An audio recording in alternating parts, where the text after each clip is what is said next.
France Inter.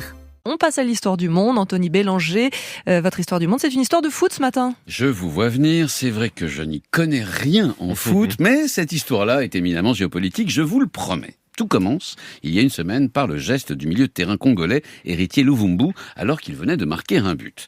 Il se trouve que son équipe, le Rayon Sport Kigali, est rwandaise. Une des meilleures d'ailleurs, c'est ce qu'on m'a dit. Quant au geste de Luvumbu, il a consisté devant les caméras à masquer sa bouche avec sa main gauche et à pointer sa tempe avec la droite en imitant un revolver.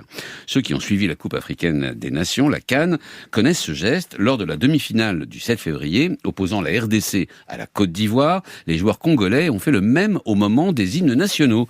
Une façon d'exprimer leur solidarité avec les victimes de la guerre sans fin qui se déroule dans l'est du pays et qui, selon certaines estimations, a fait depuis les années 90 plus de 6 millions de morts. Le geste d'Héritier Luvumbu était donc politique. Un geste qui a déplu aux autorités rwandaises. Alors c'est le moins qu'on puisse dire. Mardi, Héritier Luvumbu était suspendu pour 6 mois par la Fédération rwandaise de football et dans la foulée, son contrat avec le Rayon Sport Kigali était résilié. Enfin, 2 jours plus tard, il était expulsé du Rwanda. À l'inverse, à Kinshasa, il a été accueilli en héros et reçu par le ministre congolais des Sports. Sa carrière ne devrait pas donc trop en souffrir. La question est plutôt quelle mouche a piqué le Rwanda pour réagir de façon aussi brutale à ce geste. Eh bien, la réponse est assez simple. Le Rwanda de Paul Kagame est accusé de soutenir les milices qui sèment la terreur et la mort dans l'est du Congo. En plus, il pille les précieuses ressources naturelles de cette partie de la RDC pour le plus grand profit de Kigali. C'est encore plus vrai en ce moment même. Une de ces milices, le M23, encercle la ville de Goma et ses 2 millions d'habitants,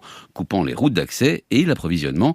Or, le M23, c'est un secret de polichinelle, est armé par Kigali. Accusations qui ont toujours été rejetées par le Rwanda. Difficile pourtant de nier que le Rwanda est le premier exportateur mondial de coltan et le 3e de tantal, alors qu'il ne possède aucune mine de ces 2 précieux métaux qui entrent dans la fabrication des téléphones portables. Et ce geste d'un footballeur congolais sur un terrain de foot rwandais a une autre conséquence assez inattendue, en Grande-Bretagne cette fois. Il met en péril tout l'argumentaire du gouvernement britannique à un moment crucial. Le gouvernement de Rishi Sunak tente de convaincre une chambre des lords totalement réticente que le Rwanda est un pays sûr où envoyer les réfugiés qui arrivaient légalement en Grande-Bretagne le temps, vous savez, d'instruire leur demande d'asile. Or, une lecture article par article de la loi a lieu précisément aujourd'hui. Il s'agit pour les lords de confronter l'argumentaire gouvernemental à la réalité du régime rwandais que l'on sait brutal et policier. Et je fais d'avance le pari que l'affaire Héritier Luvumbu, en est un parfait exemple, y sera amplement évoquée. Anthony Bélanger pour l'histoire du monde.